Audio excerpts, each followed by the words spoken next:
मित्रांनो, अजूनही भरपूर जणांना हा डाऊट आहे की जिथे मल्टी स्टोरीड बिल्डिंग आहे किंवा जिथे एकपेक्षा जास्त फ्लोअर्स आहेत, 2-3, तर त्या ठिकाणी टोटल स्लॅब एरिया कसा मोजायचा कॉन्ट्रॅक्टरला फायनल पेमेंट करताना.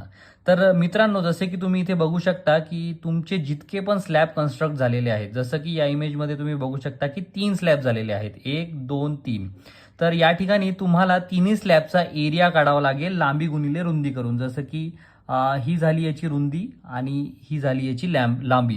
तर अशाच प्रकारे तिन्ही स्लॅबचा तुम्हाला लांबी गुणिले रुंदी करून या ठिकाणी त्याचा स्लॅब एरिया काढून घ्यावा लागेल आणि त्या स्लॅब एरियाला ऍड करून जो पण तुमचा टोटल एरिया येईल त्या एरियाप्रमाणे त्या कॉन्ट्रॅक्टरचं फायनल पेमेंट सेटलमेंट तुम्हाला करावे लागेल. जसं की फॉर एक्झाम्पल लेटस से की सपोज पहिल्या स्लॅबचा एरिया तुमचा आला 20x50.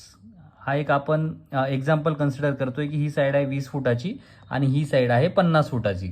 तर 20x50 म्हणजे 1000 स्क्वेअर फूट त्याचा एरिया झाला. त्याचप्रमाणे सेकंड स्लॅबचा एरिया सुद्धा 20x50 आणि थर्डचा सुद्धा 20x50. तर या ठिकाणी तिन्ही स्लॅबचा जर एरिया आपण ऍड केला 1000 तर तो येईल आपला 3000 स्क्वेअर फूट. प्लस या ठिकाणी इथे जो जिन्याचा एरिया आहे त्या ठिकाणी यावरती टावर सुद्धा येईल.